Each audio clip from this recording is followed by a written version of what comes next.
欢迎收看魔宝龙新一期视频。今天我们开一个小坑，这款游戏的名字叫做钢铁指挥官。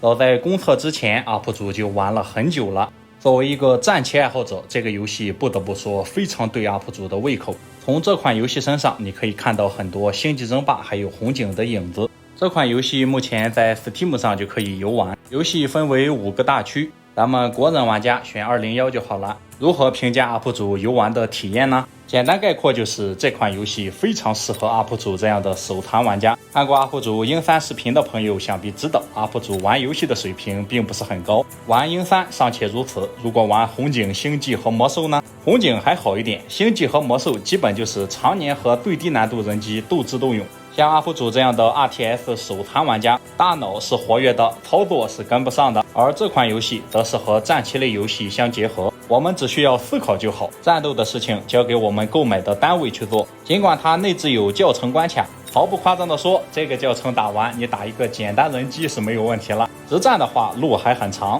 除此之外，它还有生存模式。不知道大家有没有在网上看到《全面战争模拟器》这款游戏？生存模式和它很像。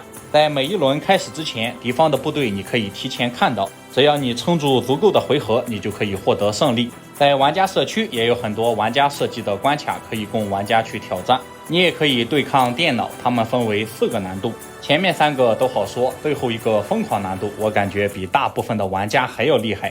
最令我意想不到的是，它居然还有一个试验场，在这里面你可以尽情的斗蛐蛐。小到测试兵种的数值，大到安排一场酣畅淋漓的战斗，在这里面都可以实现。这款游戏在视觉表现层面非常的不错，美术设计阵容也堪称豪华。美术团队里面就包含着大名鼎鼎的红警3日冕梦的制作组，他们的主创易峰还有数名工作组的成员都参与了美术创作，在画面表现力上颇为扎实。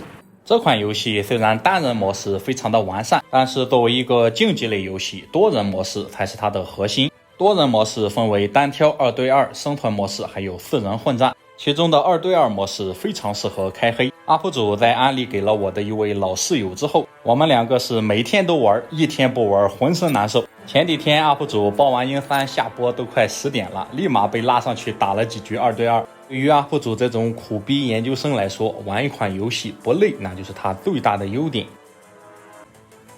这就是这款游戏最大的优势，玩起来不累。说实在的，很多朋友他其实并没有很多大量的时间去玩游戏，玩游戏是放松的，不是让你越玩越累的。就以 UP 主为例，每天如果你学完习就到了晚上8、9点，这个时候你开一把星际，开一把魔兽，那是无稽之谈，你的大脑根本就不想。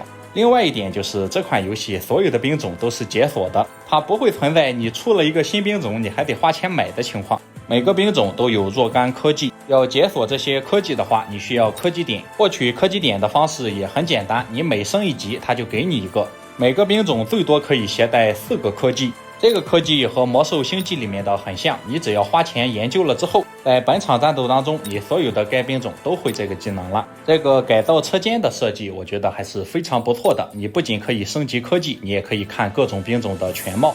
这里可能有朋友就要说了啊，实战呢，我想看到的是实战效果。这里就给大家简单的演示一下，在对战开始之前，你可以选择4个英雄，他们除了技能之外，他的生命值也是不同的，初始部队也不一样。在你选择了之后，你第一个回合就是使用他给的这些部队，这2个部队一开始都是解锁的，除了购买这2个新兵种之外，你还可以花钱解锁一些其他兵种。在刚刚购买的那一个回合，他们的站位你可以任意的改变，一般来说一个兵种你只能改变这1次的站位，到了下一个回合，不出意外的话，你上一个回合购买的兵种就不能移动了。根据实际游玩下来的体验，没有绝对无脑强的兵种，只有相对无脑强的组合。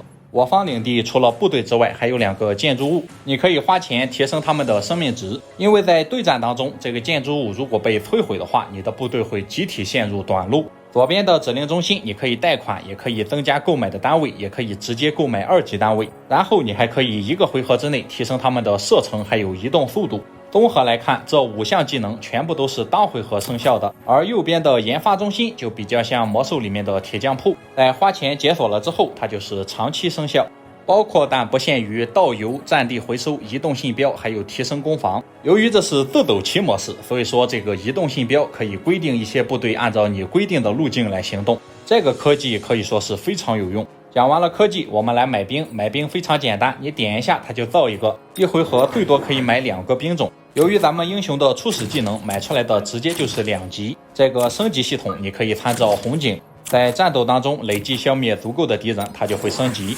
这一局我们购买的湖光是一个范围 AOE 单位，对付这种成群的100块好兄弟兵种，那是手到擒来。而我们的坦克名叫铁锤，它的定位和红警里面的犀牛坦克非常相似，朴实无华且强大的代表。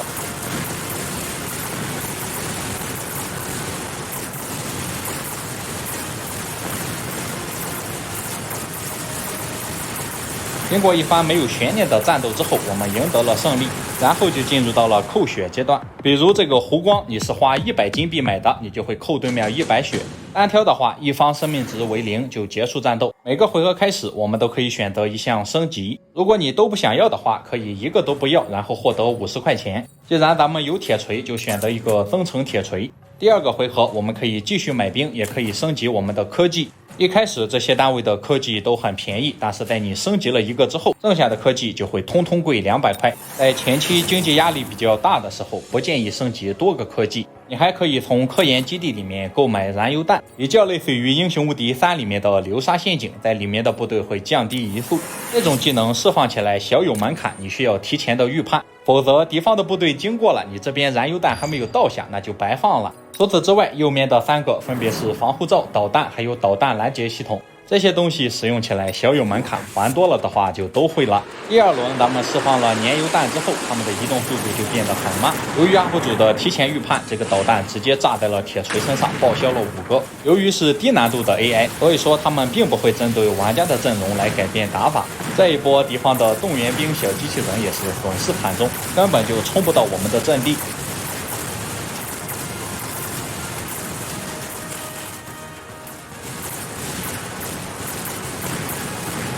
在我们每打完1轮之后，除了选择科技之外，还可以选择一些新的兵种。如果你都不想要，那就选一个然后卖掉就好了。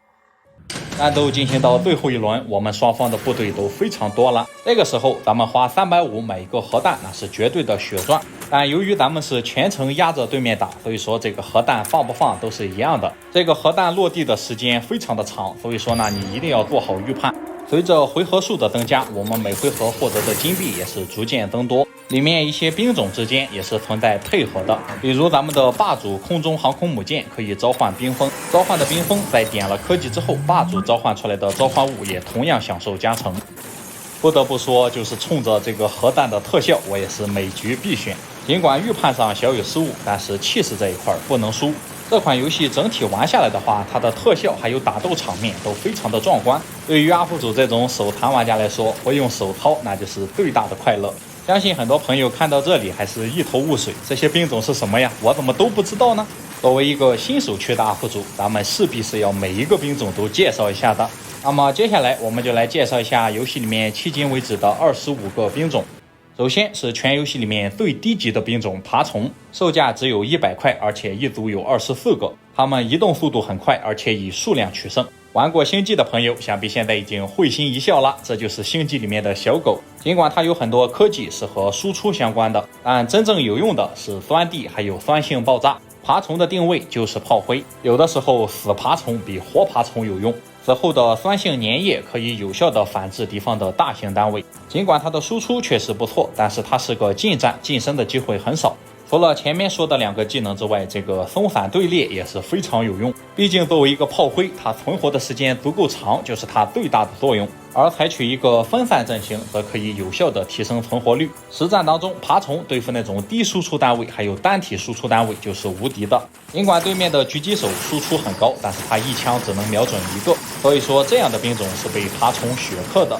前期爬虫可以当突进的输出，后期它也是有效的炮灰。整款游戏出场率最高的兵种没有之一。如果说爬虫是第1，那么这位尖牙那就基本上是第2了。为什么是第2呢？因为它大概率开局就给你送几个。这位尖牙它的定位和红警里面的大衣哥基本是完全一样，他们携带枪支并且可以防空。点了引燃科技之后还可以反大型，100块买18个，那性价比没得说，并且作为炮灰它是比小狗合格的，因为它有一个护盾，这个护盾和皇室战争里面骷髅守卫的差不多。除此之外，什么射程强化、机械狂暴、穿甲弹那都没有的事儿，毕竟你不可能真的指望这个玩意儿去打输出。第3位是一个能够当主力的低级兵。关于湖光，它有一个独特的打法，就叫湖光海。这个流派顾名思义，你集中主要力量造湖光就好了。它是一个远程而且带有范围伤害，清理杂兵非常的优秀。科技方面，它有提升攻击的蓄能攻击，还有提升射程的射程强化。介于它不能防空的弱点，它也有一个针对性的科技防空弹药。可以说这个兵种相当的全能，清理小兵还有防空都能胜任。但毕竟只是个低级兵，要想它获得质变，还是得最后一个特技精英射手。点了这个科技之后，它的等级越高，属性就越高。湖光海在成型之后，可以在800里开外干掉敌方的机枪手。这里就要再提一下升级系统了。兵种在经验值满了之后，会花1半的金币升到2级。升到2级之后，它的涂装变成蓝色，升到3级变成金色。兵种最多可以升到9级。在你的级别上去之后，它要输出有输出，要射程有射程，甚至它还很肉。下面是毛暴龙成型的一次湖光海，大家感受一下。成型之后，你只需要每回合放好防护罩就好了。无论敌方部队有多少，通通1分钟之内解决战斗。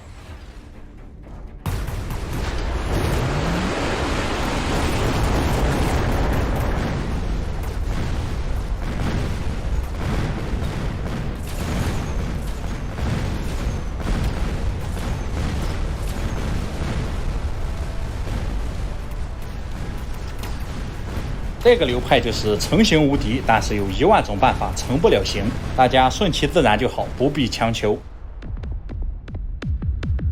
克制湖光有一个更加简单的办法，就是长弓海。长弓的定位类似于狙击手，它身板很脆，但是杀伤力很高，射程方面也要全面超过湖光。你在搞湖光海的时候，发现敌方的长弓很多，你就可以不用搞了。特技方面，除了射程强化之外，它还有一个快速弹夹，攻速翻倍，但是伤害减半。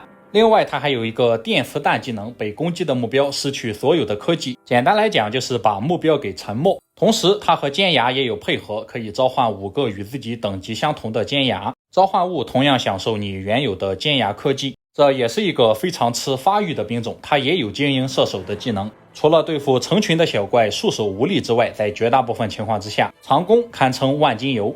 如果敌方的部队实在太多，你还可以升级突击模式，长弓的狙击枪会变成一把喷子，造成范围伤害，但是这个技能基本见不到。长弓的远程点杀能力是很强的，敌方压根近不了身。说完了长弓，咱们来看一下另外的一个远程兵，它叫做野马。这个兵种的定位类似于红警上的多功能步兵车，它既可以拦截导弹，也可以防空。尽管它们单体非常的脆弱，但是你200块钱能买12个。它们发射高射速的机枪，对付成群的小怪非常有效。缺点也很明显，对付皮糙肉厚的大家伙稍显无力。这是升级了射程还有防空专精之后的野马。如果敌方的大型飞行器没有升级重甲科技的话，野马打起来也非常的疼。除此之外，它还可以拦截火箭弹。简单来讲，就是除了硬仗打不了，你在任何时候有一个野马都是非常不错的。说到打硬仗，那么非铁锤莫属。铁锤的定位和红警里面的犀牛坦克非常像，它的属性非常的扎实，而且对付任何地面目标它都能上去过2招。它的科技都非常的简单粗暴，唯一值得一说的就是伤害分摊，这个类似于魔兽里面的灵魂链接。在升级完了它所有的肉装科技之后，铁锤真正意义上的肉的令人窒息。如果它缺乏输出，你点一个穿甲弹，它的伤害立马发生质变。这是 UP 主游戏里面最喜欢的兵种，要肉有肉，要输出人家输出也不低。如果它升级了伤害分摊外加机械维修的话，像这种平平无奇的机枪射击压根造成不了任何伤害。那么铁锤害怕什么呢？它害怕导弹。这位名叫暴雨的重型火箭发射器可以有效的克制坦克海，它的射程比之前的长弓还要多40米。它的火箭弹和卡秋莎差不多，尽管准头稍显不足，但只要你的暴雨数量足够多，那没有炸不到的敌人。它的输出非常的恐怖，一轮齐射就能干残大部分的装甲目标。他们也不是没有弱点，就是几乎没有任何近战能力，需要有人护航。换句话说，你前面必须得扛住，才能让暴雨有充足的时间来输出。尽管它比较害怕野马，但只要你的暴雨数量足够多，并且敌方没有第一时间出野马反导的话，那基本可以无视。除了暴雨之外，这一位也可以有效的克制坦克，前提是坦克没有升级穿甲弹。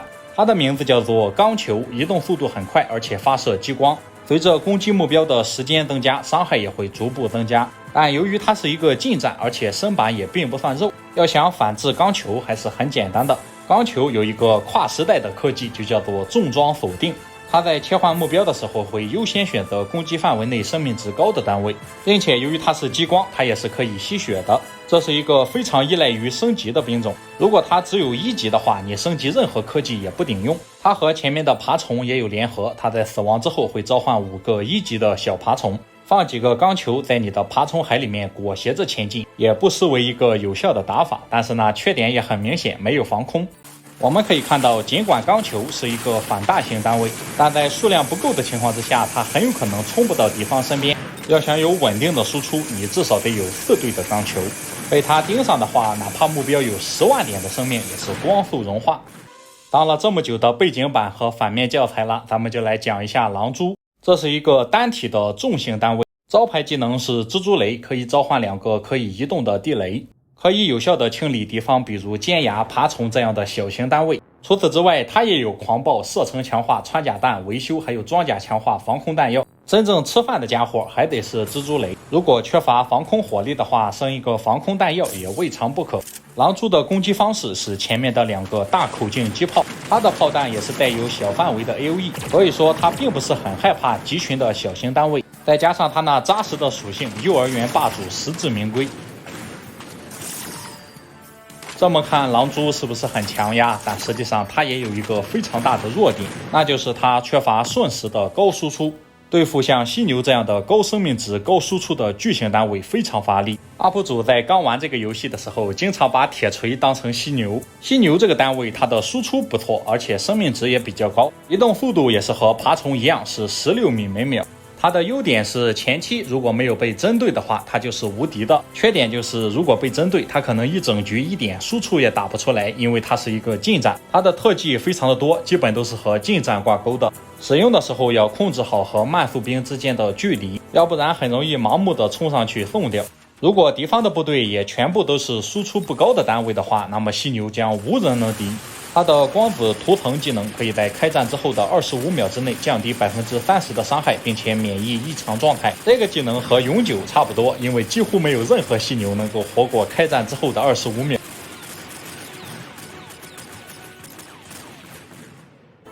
这位可就不得了了，他是钢铁指挥官版本里面的尤里。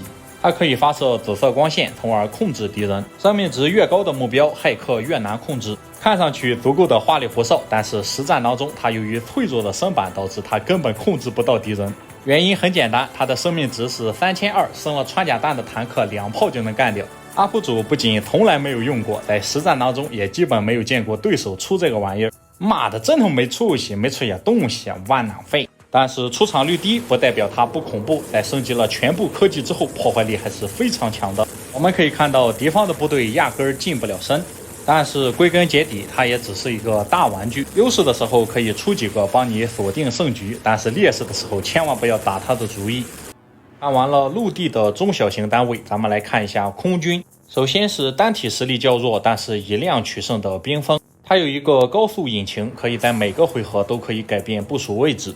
主要的职能是骚扰敌军，如果你点了对地专精的话，它对地输出也非常不俗，属于空军版本的爬虫。如果敌方没有像野马这样的集群性防空，冰封的战场统治力度还是蛮强的，但终归它也和红警里面的飞行兵一样，也就是欺负一下敌方的防空力量薄弱。除了欺负敌方的地面部队之外，它还可以欺负凤凰。凤凰的定位有点像星际里面的神族侦察机，在钢铁指挥官里面，它基本相当于一个飞行版本的长弓。为什么叫凤凰呢？因为它死后可以复活。当然，这个技能必须你的凤凰数量足够多之后，一开始的时候你的凤凰数量少，没有必要点。大家可以看到它的输出比它的生命值2倍还要多，所以说这个单位也是个反大型的，并且作为高贵的空军，即使对面坦克生命值很高，也顶不住凤凰的炮火。在升级了护盾之后，长弓也不是他的对手。对此 UP 主的评价是，出长弓一定要趁早。接下来是空军的重型单位恶灵，它的攻击方式是4个悬浮的机炮，在你升级了浮游炮阵之后，就会从4个变成8个。8个机炮意味着除了输出变成8倍之外，它还可以最多攻击8个目标。除此之外，还有一个吃饭的技能退化光束。点了这个科技之后，恶灵就会全体散发紫色光芒，被紫色的辐射照射的目标会降低1速攻击力，并且还会额外受到30%的伤害。如果浮游炮阵还有退化光束都点了的话，恶灵的输出非常恐怖，并且在你升级了重甲科技之后，敌方即使是野马也打不动恶灵了。在你掌握了制空权的情况之下，恶灵几乎就是无敌而且无赖的存在。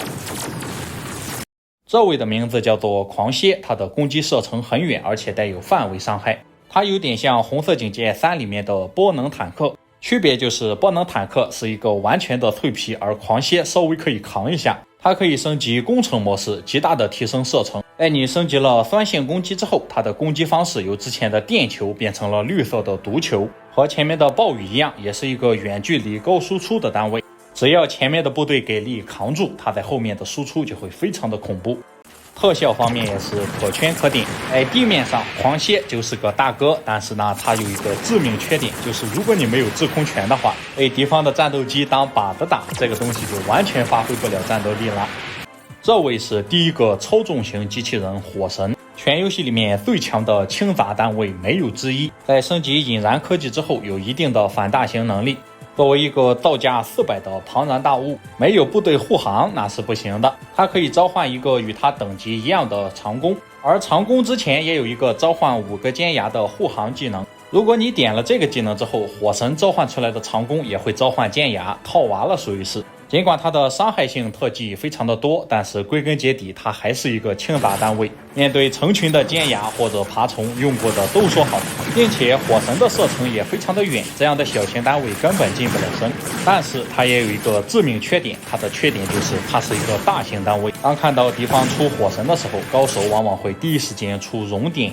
熔点全游戏里面最强的反大型单位没有之一，它可以发射激光对目标造成持续性的伤害，时间越长伤害越高。不管你的生命值是10万还是20万，被熔点盯上通通没有好下场。为了防止敌方的防护罩影响熔点的输出，它还有一个电磁弹幕的科技，虽然一般用不上。它的核心科技是射程强化还有能量反射。如果你嫌你的熔点不够持久的话，点一个吸血那绝对是非常变态。如果你想玩爬虫流，熔点也可以制造爬虫。正所谓逆境看熔点，你只要熔点起得足够早，没有什么盘是翻不了的。尽管升级了能量反射之后，它的伤害会降低1/6，但是好在可以同时攻击5个目标。尽管对面的堡垒有着召唤小弟的技能，但还是毛用没有，光速去世。说到这个堡垒，这是 UP 主至今为止也没有玩明白的兵种。曾经有一局大好的局面， UP 主手贱点出来了2个堡垒，然后就生生的玩崩了。堡垒的定位类似于辅助，它既可以保护队友，而且还可以自己制造尖牙。它携带着2门大口径火炮，造成的伤害也非常可观。但问题在于，这个大口径火炮建设范围非常的窄，实战当中它是既清不了杂鱼，输出也没有人家熔点高。至于这个防空弹幕，只能说开心就好，它的准头完全不能倚仗。在 UP 主这里，它毫无疑问是个弯囊废2号。正所谓你什么都会一点的结果就是你是一个小6边形战士，而小6边形战士基本相当于干啥啥不行。他们的高光时刻恐怕只有对付一下像火神这种低输出的单位。如果他的火炮建设范围稍微大一点的话，清理一下小杂鱼也是有点用。就目前这个状态，他也只能当一个比较合格的辅助。并且它的科技都非常的昂贵，它的火焰拳技能虽然输出不错，但是要花很多钱。所以说真正的强大地面单位，它需要足够的输出，而且还要非常的肉。就像咱们的杀虫同志，它不仅可以充当一个优质的搅屎棍，并且它的科技也是非常的独特。杀虫是端地攻击，如果它的身边有敌人的话，它会破土而出。同时它有2个科技都可以召唤小型杀虫，虽然叫小杀虫，它的生命值也得1万以上。它的杀爆技能也是它的核心，在决战当中你出几个杀虫可以有效的破坏敌方的阵线。但是像这些大型单位，他们都有一个共同的毛病，就是极其依赖于升级。就像杀虫，尽管有48000的生命值，但如果是1级水平的话，还是很脆。它和前面的幽浮一样，也是顺风局战神。只要你的远程火力过关，杀虫没有任何的对手。无论是清理杂兵，还是清理敌方的大型单位，输出都管够。另外，这个建设范围可就比之前的堡垒要厉害多了。另外就是杀虫，甚至还有一个防空科技，在点了之后，它还可以防空。空军即使是大型单位，他们也非常的脆弱。像霸主，它的价格和杀虫一样，但是呢，如果杀虫点了防空，2口就可以报销掉霸主。霸主的定位像星际里面战列舰和航母的混合体，它既可以生产冰封，而且还有一个超强的对地舰炮技能。它和鹰3里面的塔楼一样，只要有钱，这绝对是最强的空中霸主。但问题来了，如果没有钱呢？如果你既买不出2级霸主，也点不出科技的话，就这么突兀的出2个霸主，那和白送没有区别。在点了生产冰封还有对地机炮之后，敌方即使是有非常强大的防空火力，对于霸主而言也不是不可战胜。大家在游玩这款游戏的时候，一定要记住，一个时期干一个时期的事情。前期砸锅卖铁买一些像堡垒、霸主这样的单位，只会适得其反。如果说霸主的召唤冰封只是附带性技能的话，那么下面的这个超巨型单位则是一个完全的兵种生产机器。它的售价800块，是全游戏里面最贵的兵种，同时它还需要每个回合200块的维护费用。在没有点任何科技之前，它是生产不出任何单位的。它的科技有很多，作为一个超巨型单位，它能携带6种科技。它可以制造凤凰，可以制造钢球，也可以生产坦克。真正意义上的一个人就是一支军队。但这个兵种和前面的大型单位一样，也是打顺风局的。在势均力敌的时候，你点出一个战争工厂，利用它大屁股的优势，可以一屁股坐死敌人。如果你是逆风局，你的火力并不高，直接裸出一个的话，那基本就是敌方的靶子。战争工厂配备着2门大口径火炮，尽管伤害不低，但是对于一个800块的超巨型单位来说，还是显得火力不足。生命值有16万，但是呢，被围殴的话死得也挺快。如果你觉得你把握不住这个单位的话，建议不要购买。玩不好的话，有可能顺风局被你生生的打成劣势局。接下来是4个稀有单位，这些单位你不可以主动购买，只能通过回合开始时的资源来解锁。这位火欢是一个3组的单位，定位比较像星际里面的恶火战车。